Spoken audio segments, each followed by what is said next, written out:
It wasn't that long ago when I had Kalaii Griffin in our 600 ESPN El Paso Lubengo studios. He was playing for the Miners. In fact, we had him and Forrest McKee on the same show. For those of you that remember that show from a few years back, now fast forward, and Kalai's UTEP career is done, but he is absolutely exploding out of the gate as a business entrepreneur, and as something we're going to get a chance to talk about with him here this hour as we kick off Sports Talk. Kalaii, first off, great to have you back on the program, and thank you so much for joining us today via Zoom. Yes, sir. Thank you. I'm glad to be back. I'm super excited, and thank you for having me. How many years ago was it when you and Forrest were here together? I was going into my senior year, so I guess that would be 2 years ago. Could have been 2 years ago or Makes a year and a half sense. ago. Yeah, Maybe. something like so. Oh, Prior, 3 years ago. was it prior to the 18 season or the 19 No, season? it's prior to the 19, I believe. Okay. Yep. So that makes sense. So prior to the 19 season, and so about 2.5 years ago, because we'll be playing the 2021 season here this year, and time flies. And for you, I know we had, as you probably did, high hopes and high expectations. Things don't always turn out the way they seem on the football field. And before we kind of get to what you're doing now with ShredSkinz and how this is just really turning into a great opportunity, let's talk about your UTEP career for a minute and kind of sum up a little bit what happened to you your senior season. Okay.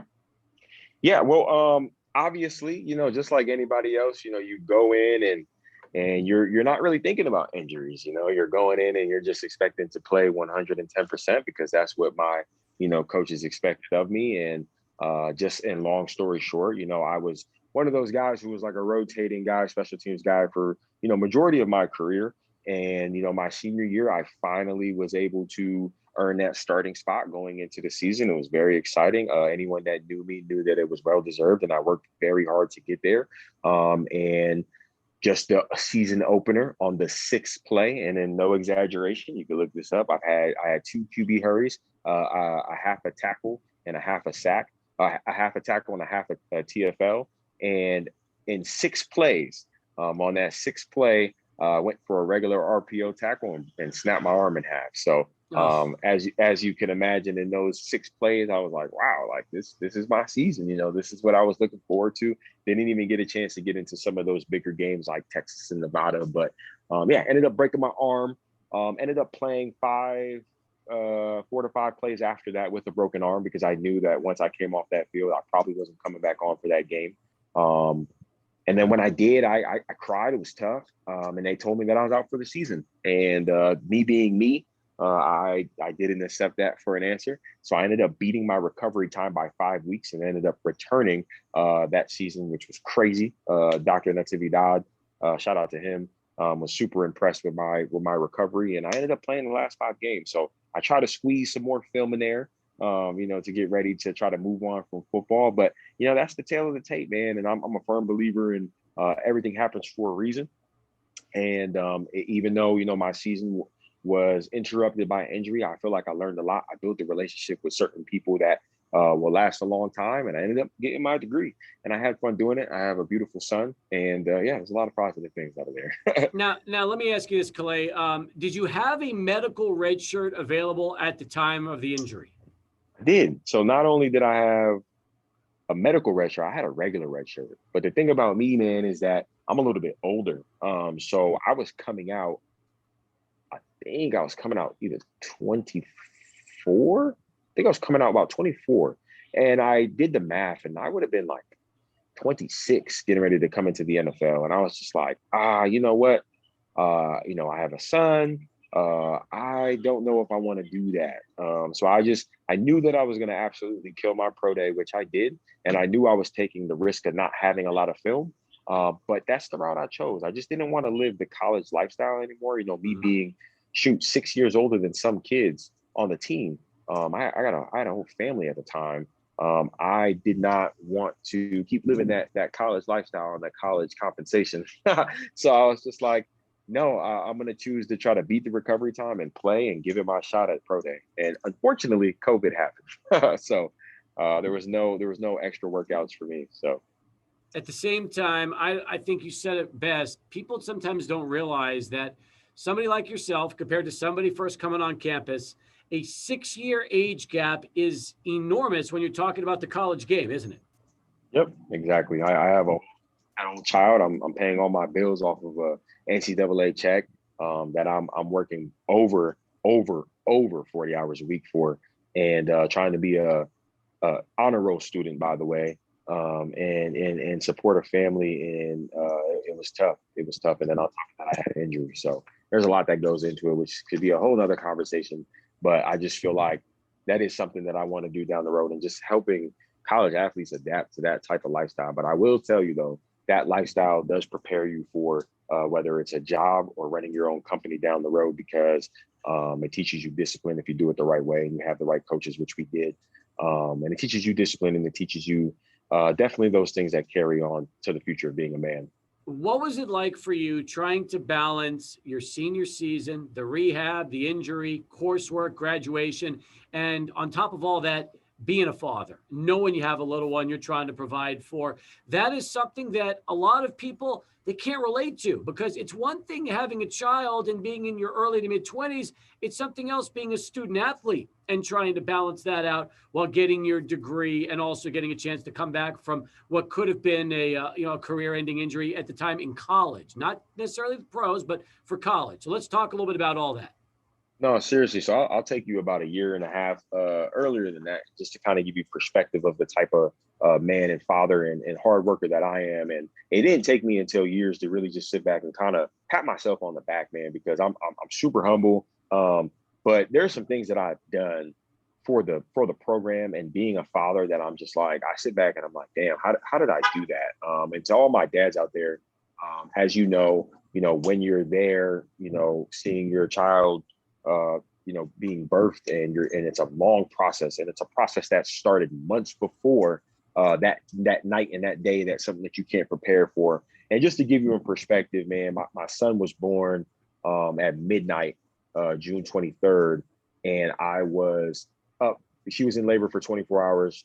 I probably got 4 hours of sleep, and then that same night, I was running sprints on the field so I could be ready for that Monday to go back into summer workouts. So my dedication was on another level, and I hope that just speaks to the character that I have towards my commitment towards being a minor, and my commitment towards just being there for my team. And some of that stuff just goes overlooked, man, or was overlooked. And then when I broke my arm and came back 5 weeks faster than I was supposed to, just to be there for my team and to play, and to answer your question, that motivation and grind to be there, and to be there for my son. That's how I balance it all. And to come back, 5 weeks early to play, to finish out the season, to try to make it to a bowl game, is tough, but I did it. And it's hard to balance. And you know what? It's not easy, but you could do it.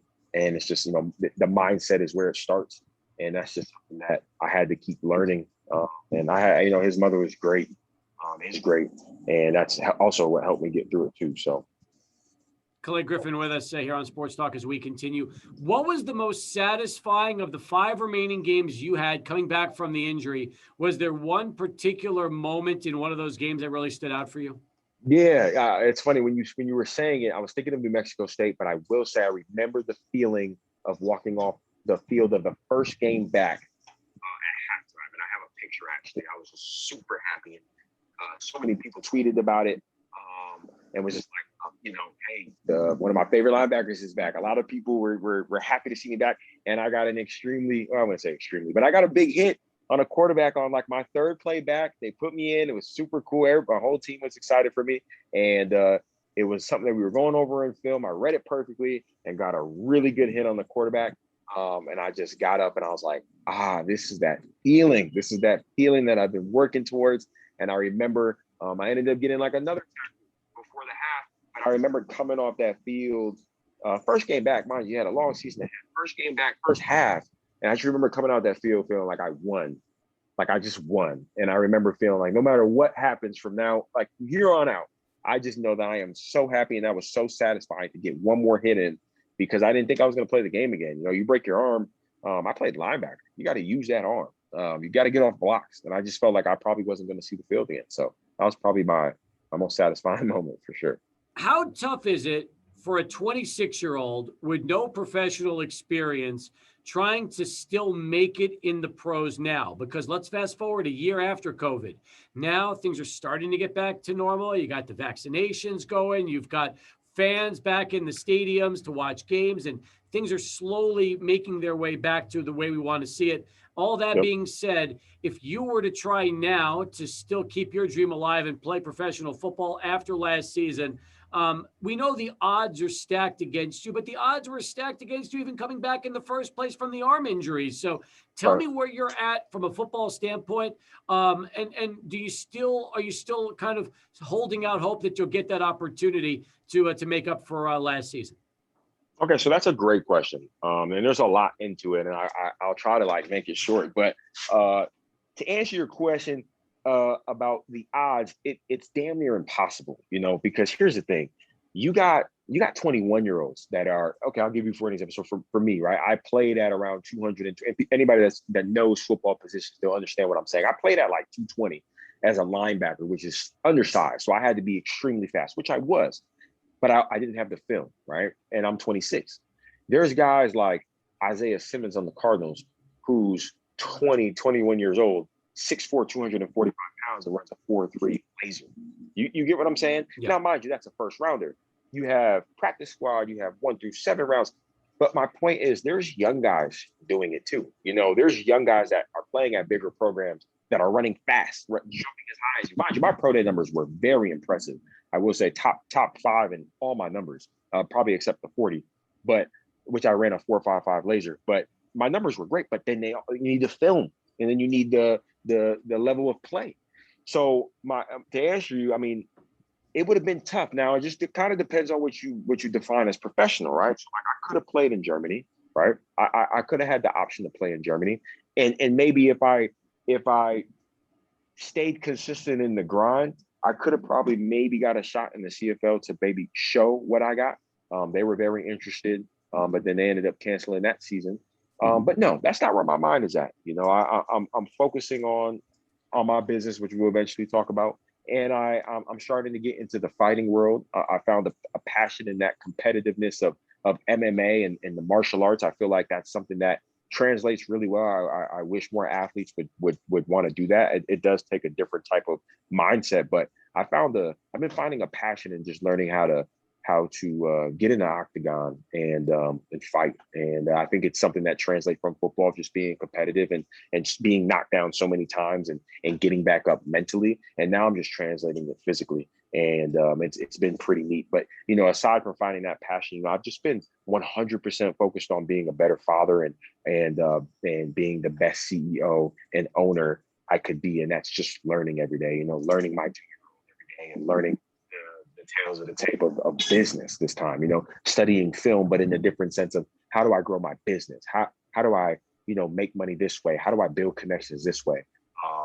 And that's what I'm focused on now. And I love the sport. The other day I was out and I was at a sports bar, and I seen some highlights or something. I think we were watching the draft, and I was like, dang, I missed that sport, and I think it's more so just the competitiveness and you know what? Hey, might join a little men's rec league when I'm like 35. Nah, but nah, man. I mean, it sucks. I mean, anybody that played football knows that 15 years later you're still going to miss the sport.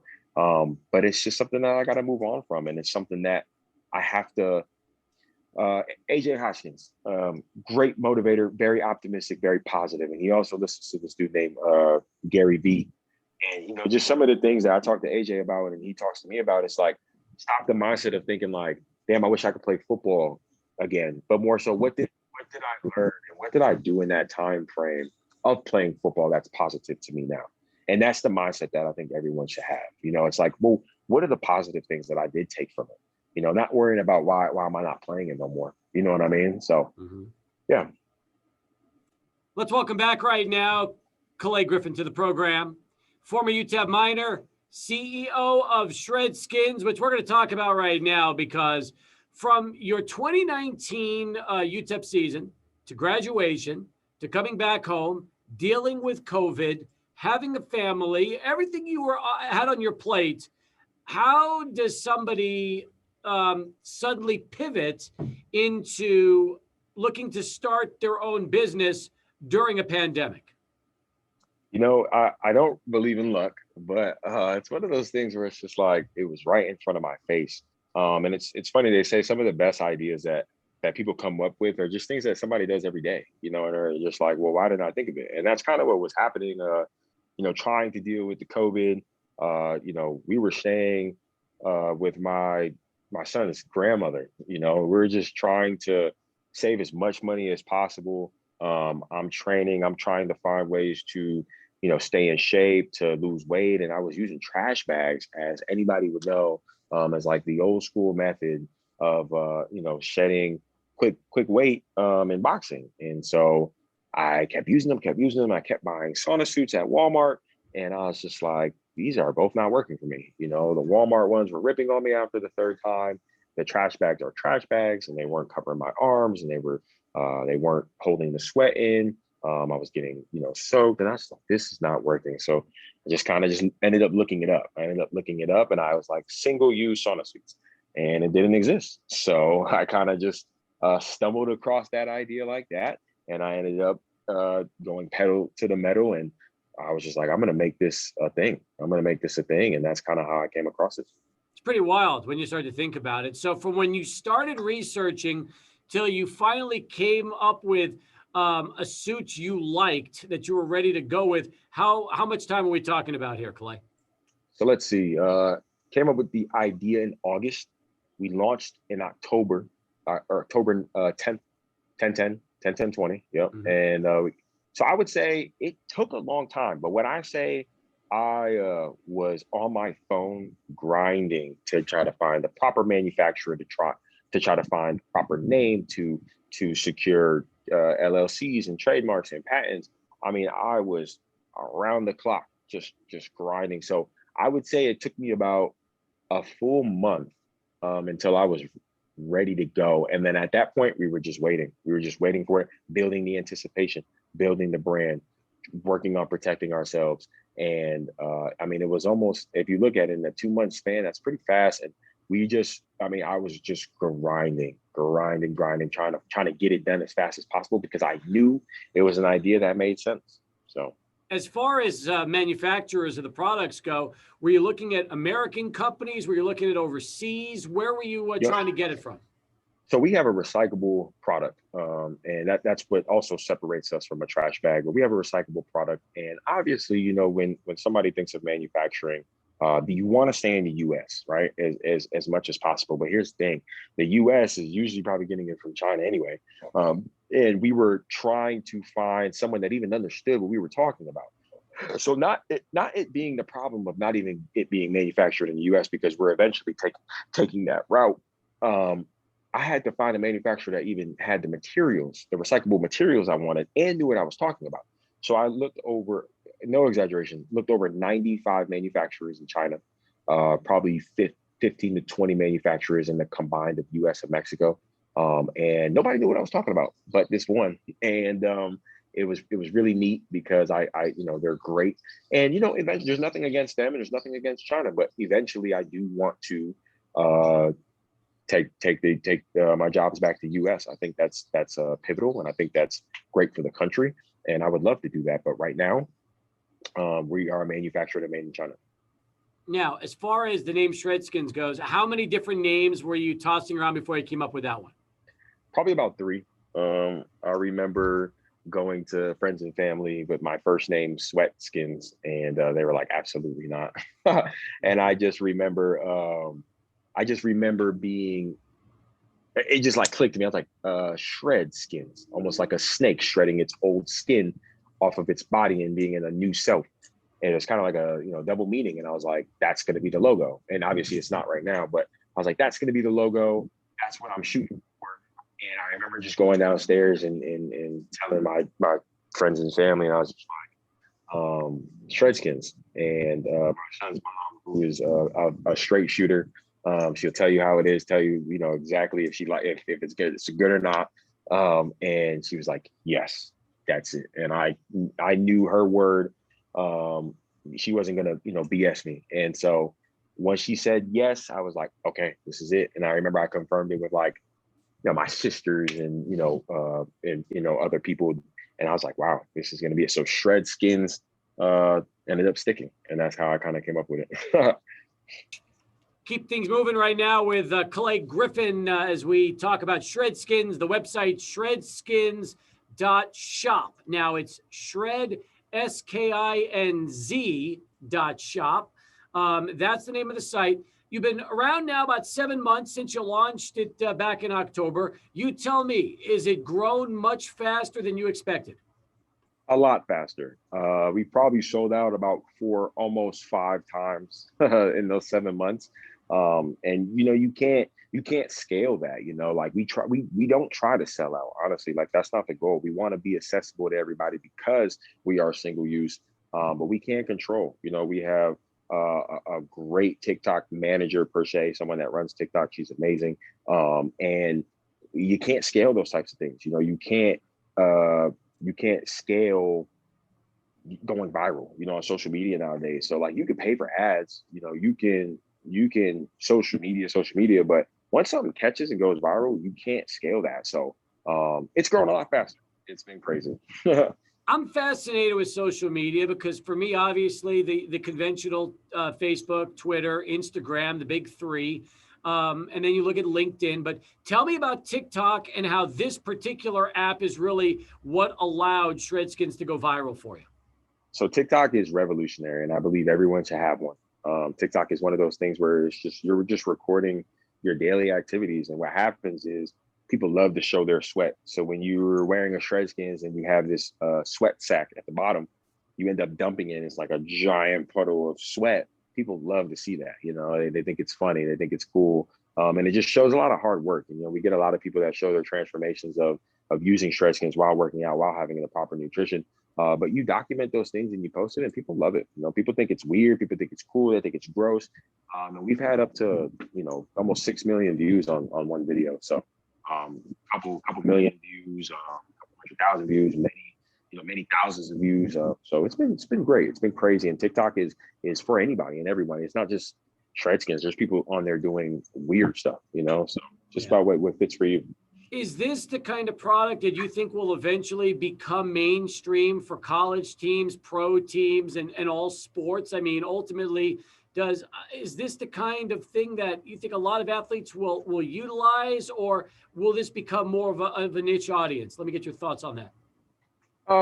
Yes and no. It just kind of depends, right? So, in reality, to be honest, not everybody has that method of losing water weight, right? It's kind of a niche product towards fighters and certain people that want to see them, see themselves sweat. So at the end of the day, do I see like the NFL or collegiate teams picking it up? Maybe not them actually using it, but could we possibly get some type of sponsorship for it? Maybe. I see maybe UFC doing something before like an NFL or collegiate college team. I see me being in Walmart and and Amazon before that, so it just kind of depends. I'm not ashamed or upset that my product can only go so far. That's life. But I will maximize and reach as many people as I can. I have NFL guys that use it, but that's because they want to use it. I don't see it being something where it's like a new revolutionary. I mean, it is innovative and new, and it doesn't exist. But I don't see it being something where like every NFL player is required to use it. You know what I mean? I think it's always going to be preference. I think it's always going to be preference, and it might be floating through the NFL and NBA, but it might not be something that's like a collab. So. We could also maybe see it at the UTEP bookstore in Orange, and then all of a sudden fans going to the Sun Bowl could pick up their own picks up version of ShredSkinz. I would love for that to happen. I would love for that to happen, and I'm working towards it. We definitely have some big things set up this season. ShredSkinz is working towards sponsoring the upcoming season, or being a sponsor of the upcoming season, and getting some ShredSkinz logos and commercials all through the Sun Bowl while you're enjoying your football game. So I'm pretty excited about that as well. Excited to be on ESPN 600 radio.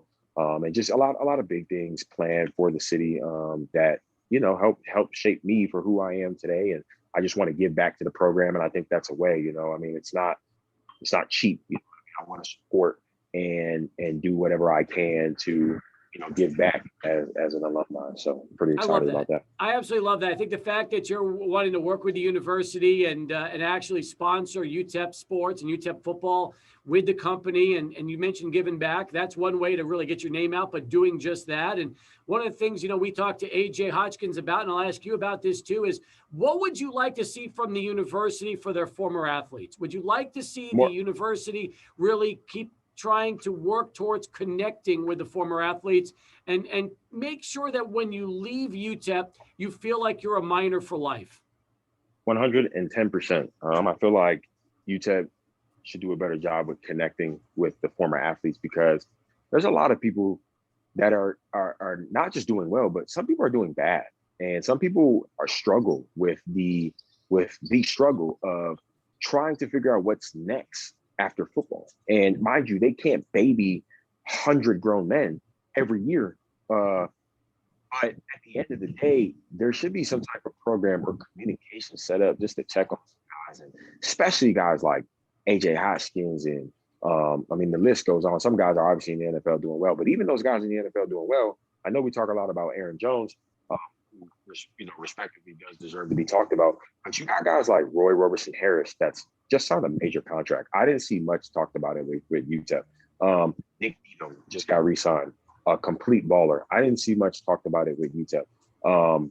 Those are things that's Will Hernandez, that's big, and like that type of stuff. I don't know who is in charge or what department is to blame, but it's just like there should be a lot of talk, and a lot of engagement. Like, proud of the guys that laid on the line for UTEP. AJ was an all-conference player.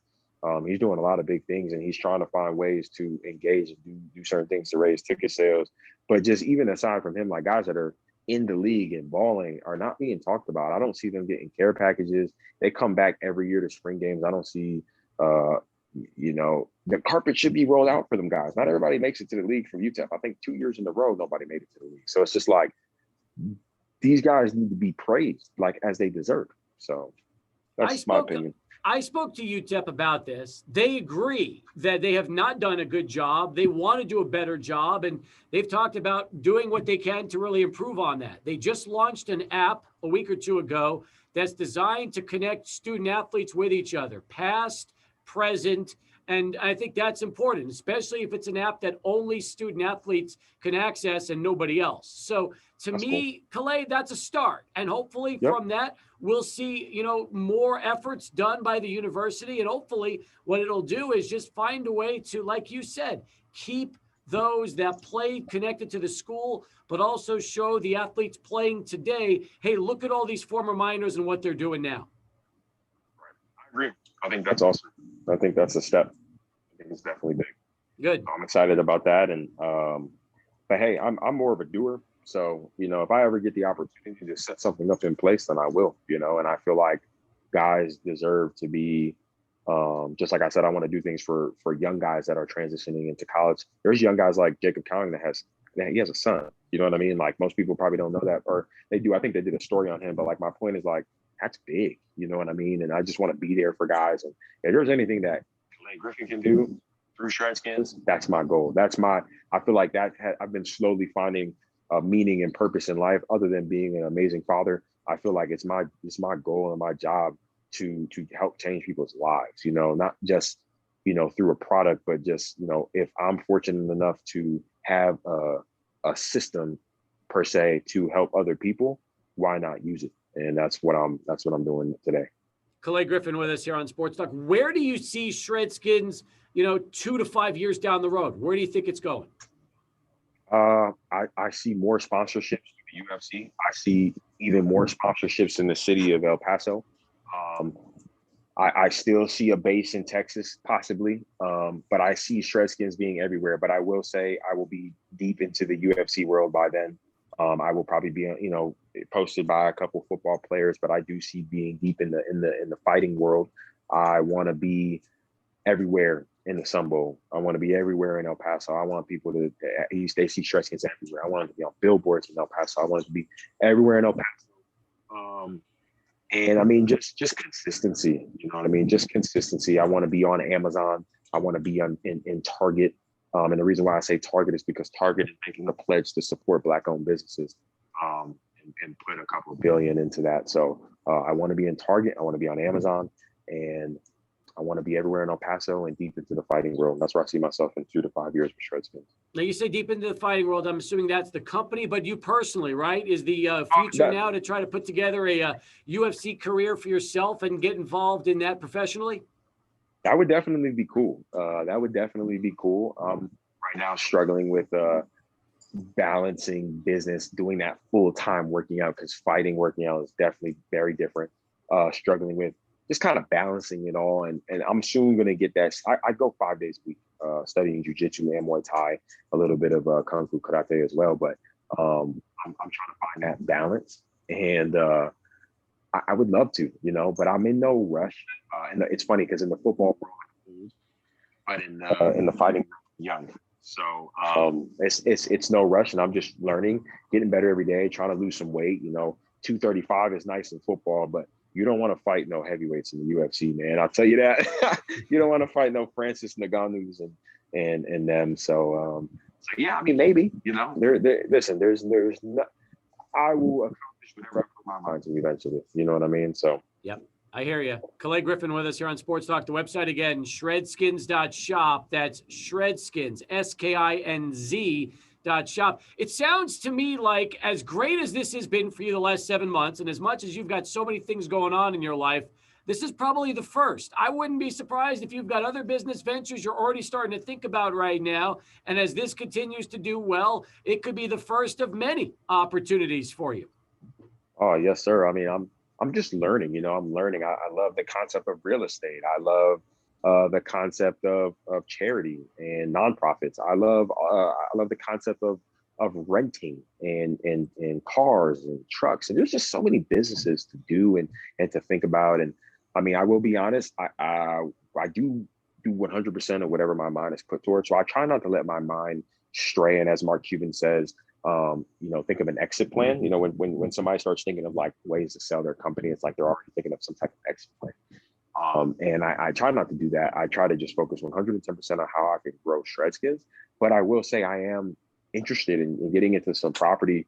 But I'm going to rock this thing until the wheels fall off, man. And I mean, it would be cool if another idea comes across where maybe I invest in something silently as like, a partner. But I am going to build ShredSkinz brand until I can't no more. So that's kind of where my mindset is. I'm excited about that. I love the way you talked about your UTEP career. You got a lot of good memories from your playing days, and it sounds to me like you want to keep helping this UTEP team out for years to come, and I think that's terrific. And one of the things we've talked about is we would love to see former players continue to give back to the program and hopefully feel like we talked about earlier, like once you leave the UTEP football team or basketball team or any UTEP athletics team, you're a Miner for life. Exactly.